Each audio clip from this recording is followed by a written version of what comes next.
Bien. El otro día nos habíamos quedado empezando a ver, creo, el esquema este, que planteaba los diferentes sitios posibles de acción de las drogas antimicóticas con mejor evidencia de actividad antimicótica.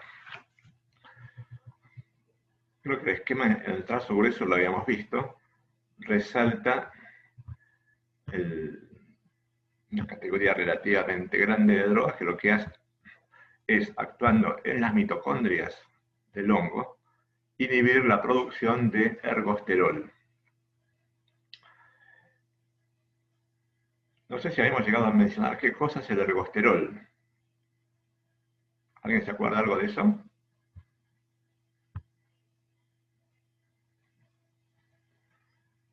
¿Me escuchan?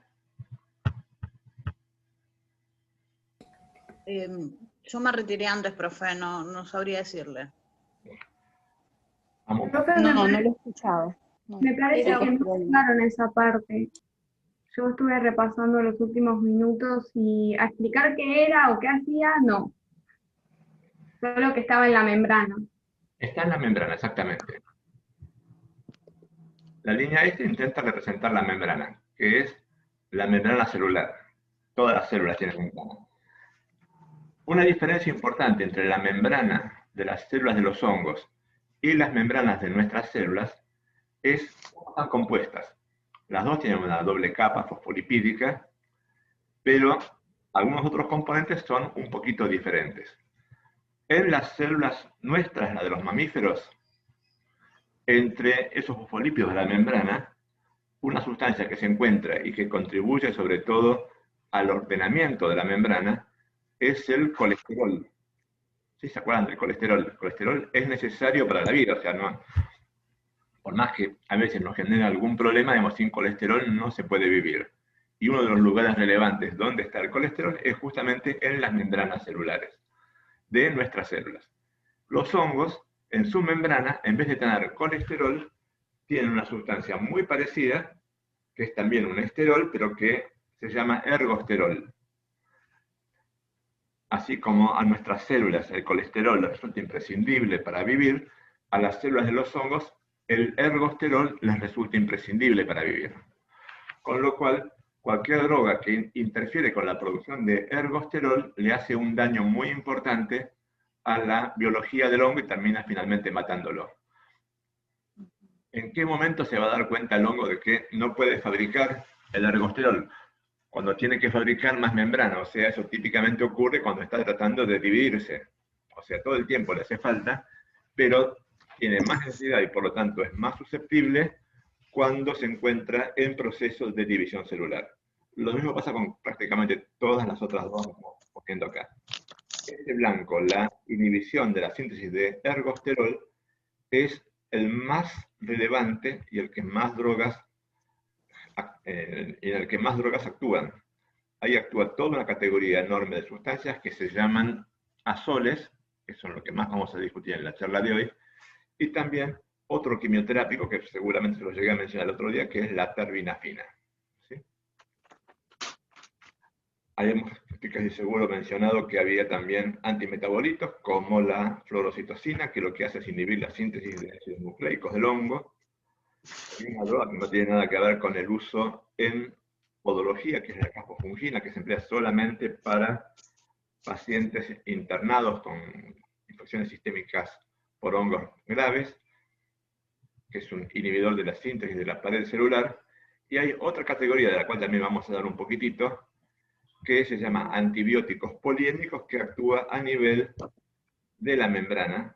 Insisto, los que inhiben la síntesis del ergosterol no actúan en la membrana, actúan en la mitocondria, pero la consecuencia se ve en la membrana. En cambio, estos actúan directamente en la membrana, justamente se pegan donde está el ergosterol y ahí generan un canal, o sea, como si estuvieran generando agujeros en la membrana, con lo cual, digamos, la membrana pierde la funcionalidad. Este esquema tiene el mecanismo de acción. Los hongos enfrentados, digamos, a los antimicóticos, obviamente, al ser vivo van a desarrollar estrategias para defenderse, porque les estamos poniendo algo que intenta matarlos y vamos a buscar la mejor manera de defenderse.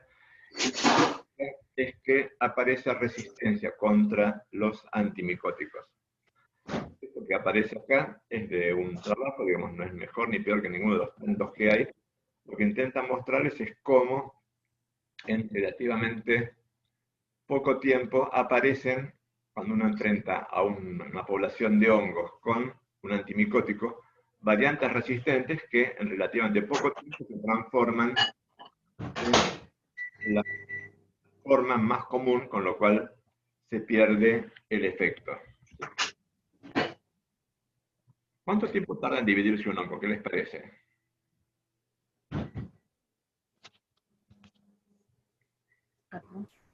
Para mí en poco tiempo, porque se propagan rápido. Exactamente. En general, en pocas horas se produce la división de los hongos. O sea, yo tengo una célula micótica y en unas poquitas horas voy a tener 2. Y en unas cuantas horas voy a tener 4, y después 8, y después 16. Cuando me quedo a dar cuenta, tengo millones. Enfrentado con un antimicótico, el esquema que está abajo está hecho con Cándida, que es un hongo muy estudiado. ¿Sí? Esto es la sensibilidad que tiene, o sea, cómo se inhibe el crecimiento cuando lo tengo recién aislado, o sea, es la primera vez que enfrenta al antimicótico.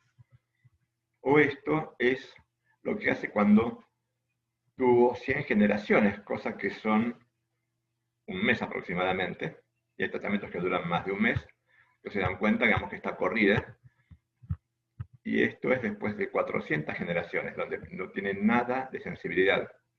Le puedo poner el antimicótico y no le hace ni cosquillas. O sea, Cándida el de arriba, el de abajo era Saccharomyces, perdón. Lo que se está mostrando es cómo va cambiando la sensibilidad.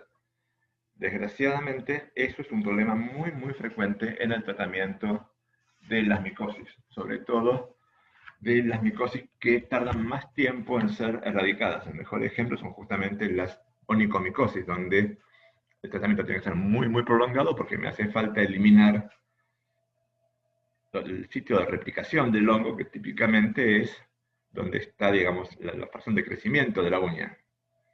Entre que es profundo y que está lejos con respecto al sitio donde se va eliminando, significa que los tratamientos frecuentemente son bien, bien prolongados, y eso da mucha probabilidad de resistencia. Eso tiene 2 o 3 facetas. Uno, que mucha gente no hace el tratamiento completo, con lo cual, digamos, encima le está dando más ventaja al hongo. En segundo lugar, que incluso hecho completo, la aparición de resistencia es relativamente frecuente. Y el tercero es que la diseminación de esas infecciones resistentes hace que sea cada vez más difícil tratarlas. Una consecuencia es que desde hace unos 10 años aproximadamente se está revisando bastante críticamente hasta qué punto se justifica o no hacer el tratamiento de esas infecciones, sobre todo cuando son asintomáticas, o sea, cuando no tiene, digamos, una consecuencia funcional importante. No todas las onicomicosis tienen el mismo impacto sobre lo que es la biología del pie o de la uña. Visto desde el punto de vista de las cosas que ustedes deberían privilegiar, vamos a analizar varias drogas. El grupo más importante, puede estar resaltado en negrita, es la familia de los azoles. Entre los azoles hay 2 grupos muy parecidos en cuanto a que tienen el mismo mecanismo de acción y en esencia el mismo tipo de efectos adversos, pero con riesgos diferentes. El más viejo se llama imidazoles, el más reciente es el de los triazoles. A partir de la aparición de los triazoles, y de esto hace ya algunas décadas, los imidazoles han quedado restringidos prácticamente para el tratamiento tópico. Cada uno de estos 2 grupos tiene varios ejemplos, y entre los imidazoles hay varios que son de venta libre en preparados tópicos para uso cutáneo. El segundo grupo del cual vamos a hablar unas palabritas es el de los antibióticos poliénicos, de los cuales el único relevante en la práctica de la podología es el que se emplea en forma tópica, que es la nistatina. Estas drogas son mucho más tóxicas, pero aplicadas en forma tópica que no se absorben, con lo cual el riesgo, digamos, sistémico es muy, muy bajo. Potencialmente pueden ser utilizados para tratar algunas infecciones micóticas, en particular cándida es quizás la que más justifica su utilización. Hay otros 3 antimicóticos de uso más restringido.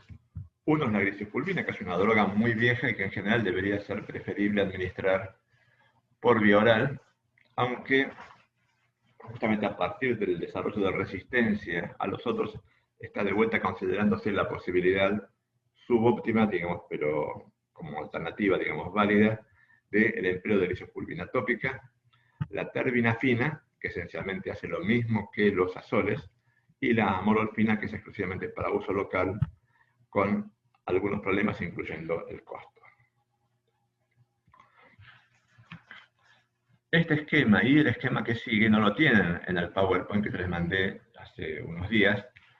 Se los voy a volver a mandar como para que puedan agregar, digamos, estos dos esquemitas, que es un resumen de lo que son las recomendaciones de tratamiento actuales para dermatofitos, como para que lo tengan actualizado, ¿sí? Por un lado, los dermatofitos evidentemente van a estar afectando piel y paneras, de ahí que hay varios tipos diferentes de localizaciones. La única que nos interesa en relación a podología es las dos últimas, las del pie y la de las uñas, pero el mismo tipo de infecciones se pueden encontrar en distintos tipos de localizaciones. Por ejemplo, en el cuero cabelludo y en la tiña de la cabeza. Puede haber a nivel del cuerpo, esto es más común en chicos. Puede haber a nivel de la ingle, o puede haber en las manos. Todas tienen los mismos agentes causantes, que son esos 40 y pico que vimos el otro día, pero en términos de riesgo son diferentes. Por ejemplo, las infecciones del cuero cabelludo son relativamente más riesgosas por la localización, por la magnitud de irrigación que tienen. O sea, hay una cantidad de cosas que hacen que las del cuero cabelludo sean, en principio, consideradas de más riesgo. Y por lo tanto, las del cuero cabelludo se tratan siempre por vía sistémica. Obviamente, eso no es parte de la incumbencia de ustedes. En tanto que todas las otras, normalmente el tratamiento preferido debería ser con tratamiento local. Esto es, con distintos tipos de preparados tópicos. Y de prácticamente todas las drogas que mencionamos hay preparados tópicos. En términos de preparados tópicos, habitualmente lo que se prefiere son los imidazoles, que son efectivos, pero depende, digamos, de lo que sea el patrón de resistencia en la comunidad y de quién se contagió el paciente que ustedes van a estar tratando. Infecciones con muchos años de evolución tienen relativamente alta probabilidad de tener resistencia. O sea, que a lo mejor no responden a uno y sí puede ser que respondan a otro. O sea, antes de pensar, digamos, que son todos inefectivos, digamos, a lo mejor les toca tener que rotar, digamos, el antimicótico en función de la resistencia.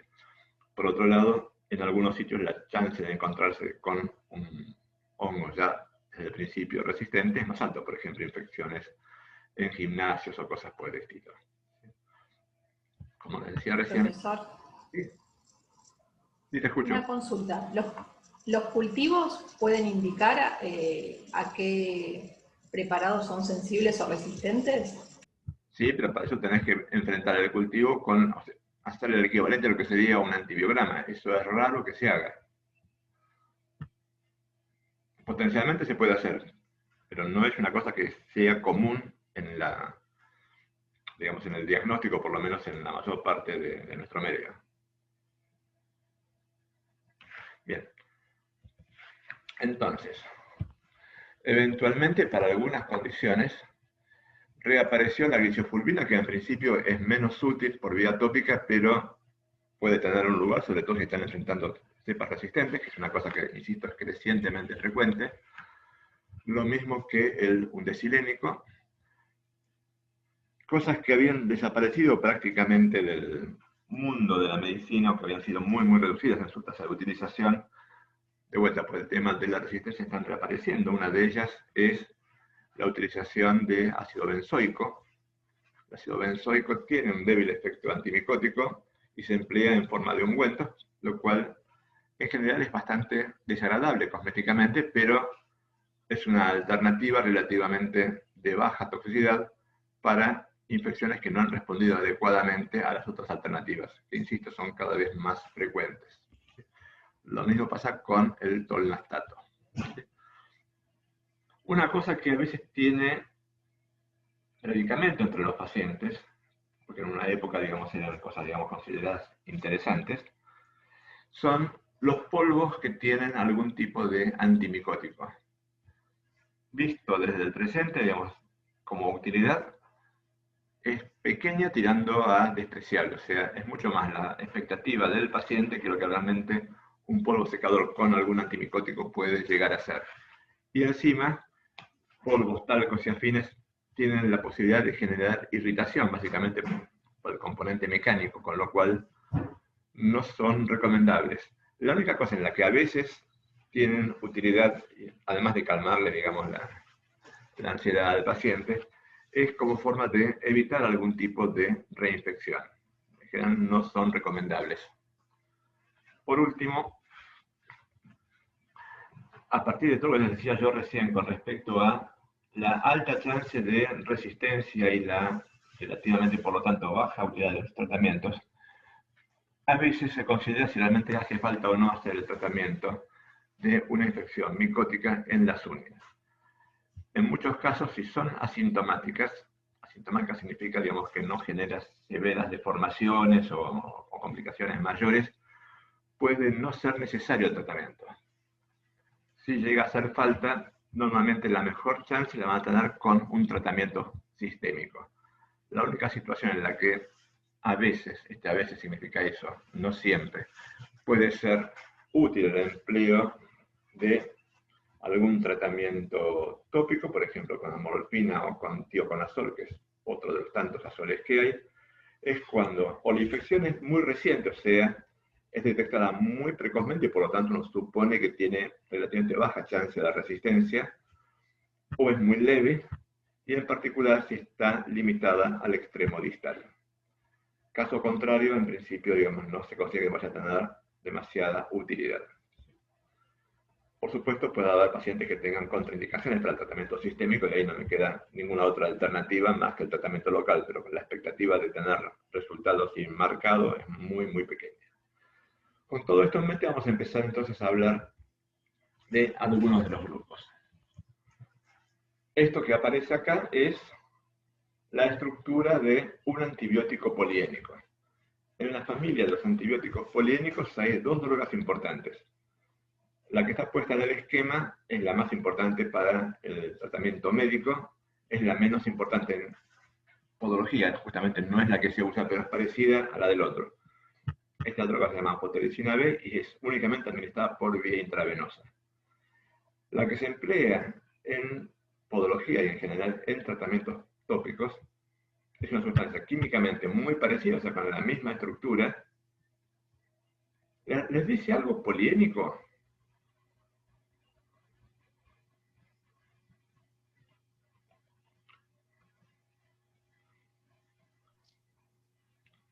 Poli de varios, no sé.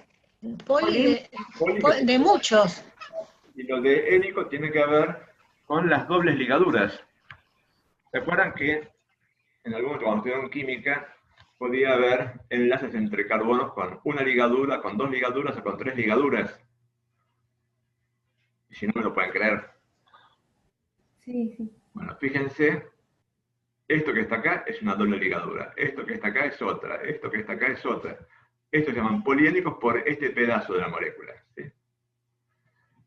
O sea, el nombre viene de su estructura química, no les dice ninguna otra cosa más que la estructura química. En la familia de estos antibióticos poliénicos, les voy a notar que estos además son antibióticos, estos se purifican de fuentes naturales, ¿de acuerdo? Hay dos drogas, la anfotericina B y la nistatina. La que es importante para ustedes es la nistatina. Todos los antibióticos poliénicos, estos dos y algunos más que no son de interés médico por la toxicidad que tienen, lo que hacen es pegarse en la membrana celular en el lugar donde está el ergosterol. Y ahí donde se pegaron, lo que van a hacer es esencialmente generar una estructura como si fuera un poro. La consecuencia de eso es que la permeabilidad de la membrana, que debería ser muy selectiva y restrictiva, se altera completamente. Cosas que deberían quedarse del lado de adentro salen y cosas que deberían quedarse del lado de afuera empiezan a entrar. Conclusión, estas drogas tienen la capacidad de producir la muerte del hongo en el cual están actuando. Desgraciadamente, por un lado hace falta que lleguen hasta la membrana,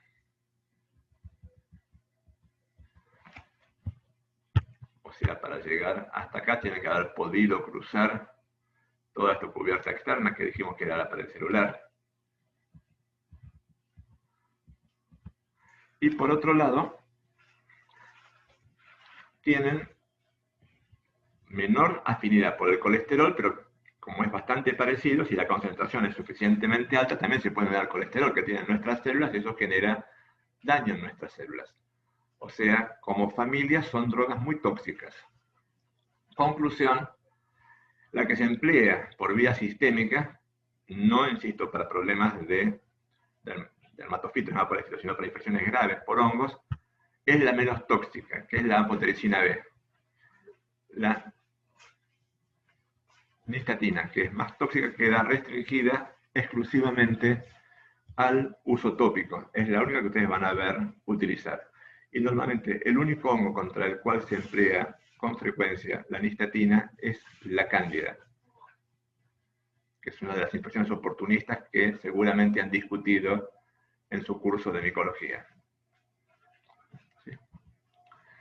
De lejos, el grupo más importante es el grupo de los azoles. ¿Sí? Estos que aparecen acá son distintos tipos de azoles. Yo les mencioné recién que había dos familias de azoles.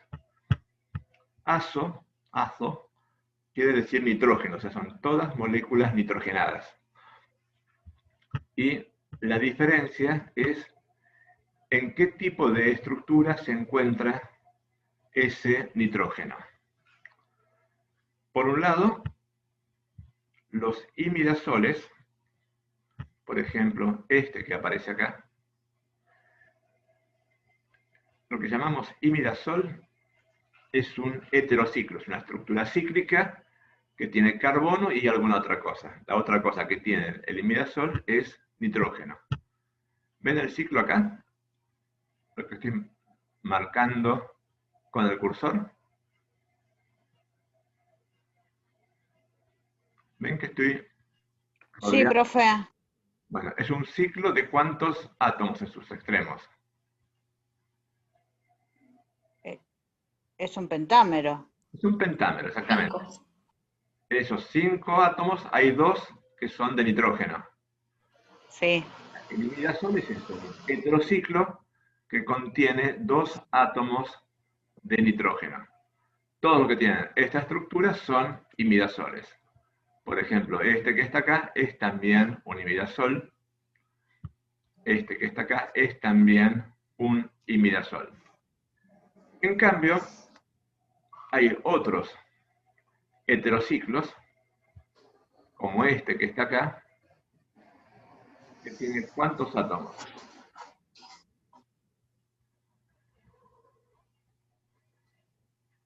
¿Cuál, profe? Tiene 5. 5. 5 también. Con 3 de nitrógeno. Pero tiene 3 de nitrógeno. De ahí el imaginativo nombre que le pusieron de triazol. Son triazoles porque tienen 3 nitrógenos. ¿Sí? El fluconazol es un triazol. Este que está acá abajo, con un poquito de viento a favor llegan a ver 1, 2, 3, tiene 3 nitrógenos, es otro triazol. O sea, hay imidazoles y hay triazoles. Todos los azoles, sean imidazoles, sean triazoles, comparten el mecanismo de acción, que es unirse a los citocromos P450 de las mitocondrias de los hongos, que servían para fabricar, ¿qué cosa dijimos? Ergosterol. el ergosterol. Y la consecuencia es que todos estos inhiben la síntesis de ergosterol. Son todas moléculas sintéticas, o sea, son todos quimioterápicos.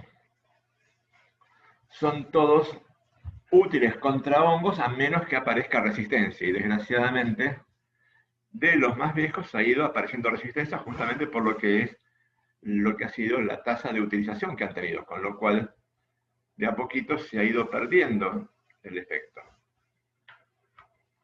En la práctica, esa falta de ergosterol al hongo lo mata. O sea que desde el punto de vista de la utilidad es relevante, pero hay que encontrar, digamos, uno que no tenga resistencia. Y ahí, desgraciadamente, eso habitualmente se hace por ensayo y error. ¿Sí? Los más usados, por lo menos los más frecuentemente usados en nuestro país al día de hoy, por vía tópica suelen ser el clotrimazol, que está acá arriba a la izquierda, ¿sí? Y el miconazol. El miconazol. Pero si lo miran hace 40 años, el que más se usaba era el ketoconazol. Y si lo miran dentro de 10 años, no tenemos ni idea cuál va a ser el más utilizado, porque va a depender de cómo va cambiando el patrón de resistencia. En la práctica, si bien el mecanismo de acción es el mismo, hay otra diferencia importante más, que tiene que ver con la biodisponibilidad. ¿Qué era eso?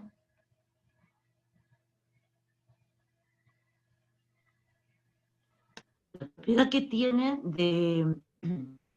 La cantidad de principio activo que iba a estar en determinado momento en cada parte del organismo, algo así. La biodisponibilidad tenía que ver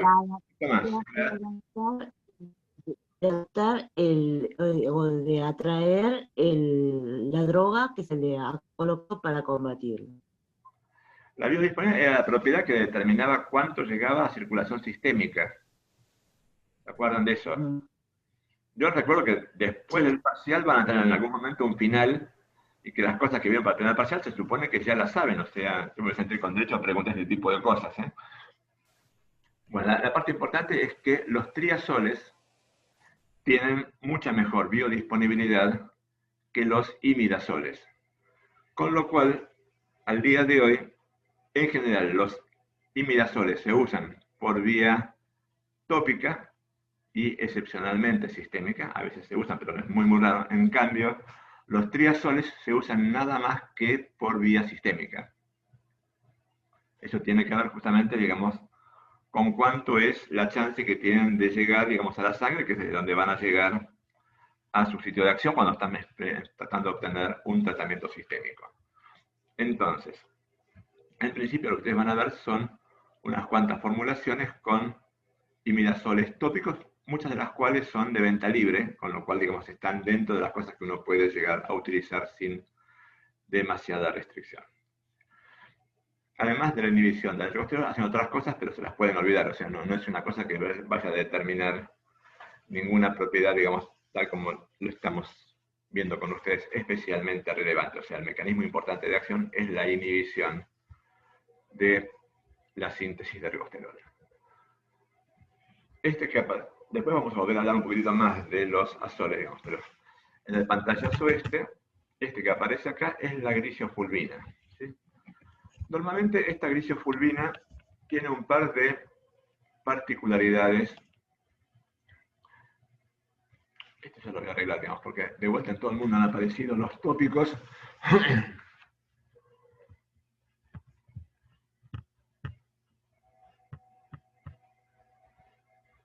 Vamos a corregirlo. Se me va a quedar mal, después se la van a confundir.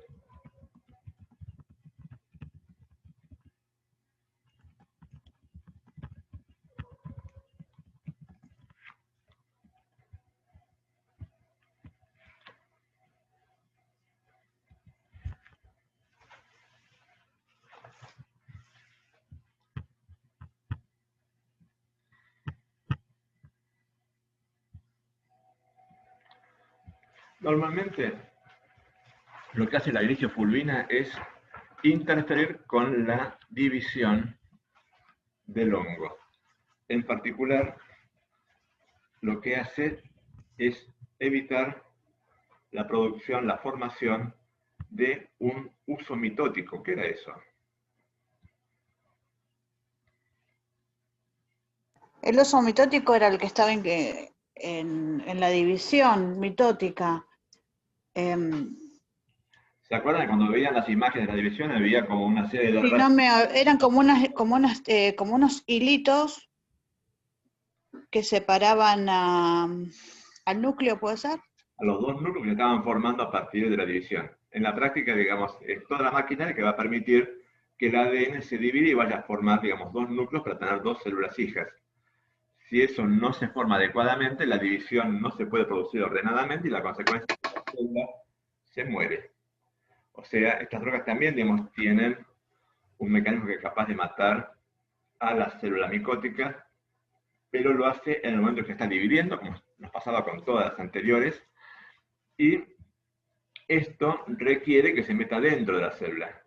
El único hongo, el único tipo de hongo en el cual alcanzan a hacerlo en cantidad suficiente son los dermatofitos, o sea que su única utilidad terapéutica será ¿contra quién?